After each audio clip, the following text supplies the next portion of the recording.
भक्त के भाव की मर्यादा बचाने के लिए हनुमान जी ने दिया स्वयं प्रमाण। एक समय अयोध्या के पहुंचे हुए संत श्री रामायण कथा सुना रहे थे। रोज 1 घंटा प्रवचन करते, कितने ही लोग आते और आनंद विभोर होकर जाते।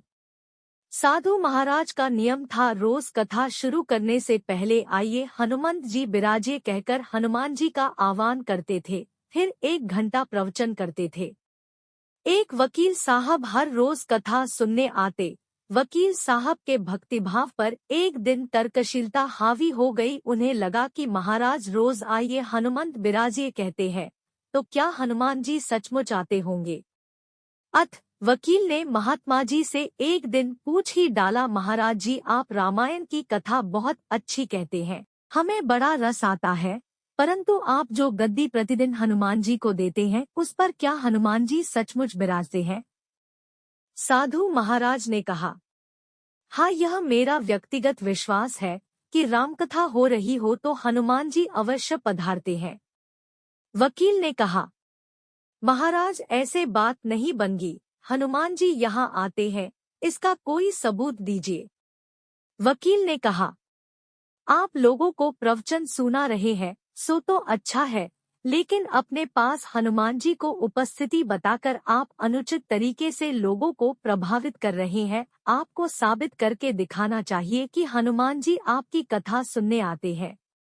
महाराज जी ने बहुत समझाया कि भैया आस्था को किसी सबूत की कसौटी पर नहीं कसना चाहिए। यह तो भक्त और भगवान के बीच का प्रेमरस है, व्यक्तिगत श्रद्धा का विषय है। आप कहो तो मैं प्रवचन बंद कर दूं या आप कथा में आना छोड़ दो। लेकिन वकील नहीं माना, कहता ही रहा कि आप कई दिनों से दावा करते आ रहे हैं, यह बात और स्थानों पर भी कहते होगे, इसलिए महाराज आपको तो साबित करना होगा कि हनुमान जी कथा सुनने आते हैं। इस तरह दोनों के बीच वाद विवाद होता रहा, मौखिक संघर्ष बढ़ता चला गया। हारकर साधु ने कहा, हनुमान जी है या नहीं उसका सबूत कल दिलाऊंगा, कल कथा शुरू हो तब प्रयोग करूंगा। जिस गद्दी पर मैं हनुमान जी को विराजित होने को कहता हूँ, आप उस गद्दी को अपने घर ले जाना, कल अपने साथ उस गद्दी को लेकर आना, फिर मैं कल गद्दी यहाँ रखूंगा। मैं कथा से पहले हनुमान जी को बुलाऊंगा, फिर आप गद्दी ऊंची करना। यदि आपने गद्दी ऊंची कर ली तो समझना कि हनुमान जी नहीं है। वकील इस कसौटी के लिए तैयार हो गया। महाराज ने कहा, हम दोनों में से जो पराजित होगा वह क्या करेगा, इसका निर्णय भी कर लें। यह तो सत्य की परीक्षा है। वकील ने कहा, मैं गद्दी ऊंची न कर सका तो वकालत छोड़कर आपसे दीक्षा लूंगा। आप पराजित हो गए तो क्या करोगे। साधु ने कहा, मैं कथावाचन छोड़कर आपके ऑफिस का चपरासी बन जाऊंगा।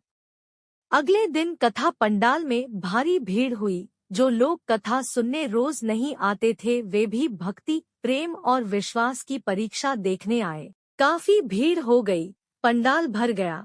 श्रद्धा और विश्वास का प्रश्न जो था, साधु महाराज और वकील साहब कथा पंडाल में आए। वकील ने अपने हाथों से गद्दी रखी। महात्मा जी ने सजल नेत्रों से मंगलाचरण किया और फिर बोले, आइए हनुमान जी पधारिए।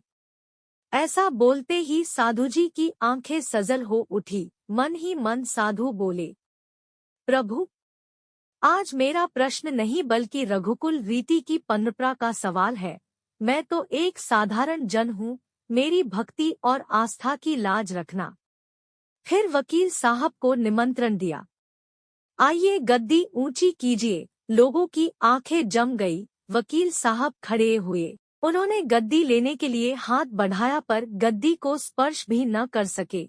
जो भी कारण हो, उन्होंने 3 बार हाथ बढ़ाया किंतु तीनों बार असफल रहे।